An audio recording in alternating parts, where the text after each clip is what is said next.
ओम नमस्कार मित्रों, मारी चैनल जोनार तमाम भाईओ बहनों ने नमस्कार वंदन।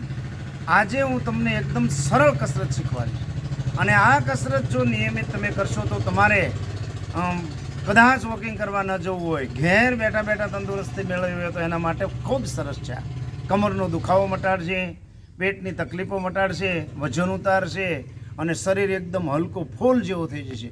નિયમિત આ કસરત કરશો તો પણ એકદમ સરળ છે, બિલકુલ અઘરી નથી। હવે કેવી રીતે આ કસરત તમારે કરવાની તો હું તમને શીખવાડું છું। તમારે આ પ્રમાણે ગોઠવાઈ જવાનું, જોઈ લો બરાબર આ પ્રમાણે, અને બંને હાથને આ પ્રમાણે ગોઠવી દેવાના એકદમ રિલેક્સ મૂડમાં। પગ સેજ ભેળા નહીં રાખવાના છે, છૂટા રાખવાના। આ પ્રમાણે ગોઠવ્યા બાદ એક પગને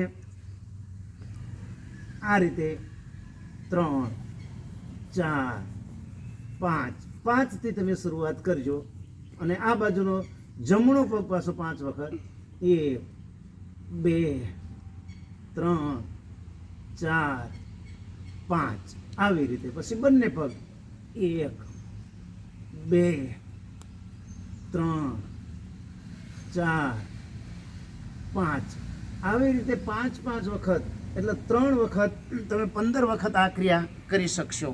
શરૂઆતમાં જ્યારે તમે શીખો ત્યારે એકદમ સરળ કસરત છે। 15 વખત શરૂઆતમાં તમારે થોડાક દિવસ કરવાની, 2-3 દિવસ 15 વખત કરો, પછી ધીરે ધીરે આગળ વધી અને એક પગે 10 વખત, ડાબા પગે 10 વખત, જમણા પગે 10 વખત અને પછી બંને પગે 10 વખત, એટલે 30 વખત થઈ।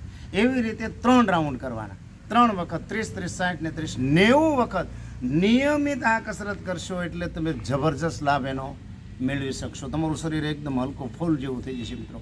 તમારો હાર્ટ, ફેફસા, કિડની, આંતરિક અવયવોને ઉર્જાવાન બનાવશે એવી કસરત છે મિત્રો, બહુ સરસ છે।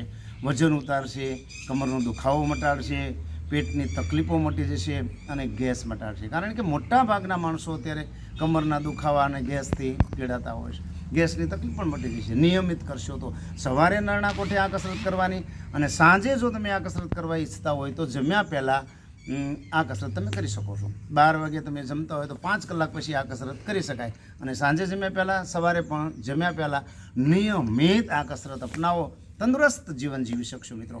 તમને જો ટાઈમ ન હોય અને એકદમ સરળ કસરત કરવા માંગતા હોય તો આ સરળ કસરત છે। ઘણાને અમુક કસરતો હાર્ડ પડતી હોય છે, પણ આ તો એકદમ સહેલી છે। વજન ઉતારશે, ખૂબ લાભ મળશે તમને અને તમારું શરીર એકદમ હલકું ફૂલ જેવું થઈ જશે મિત્રો।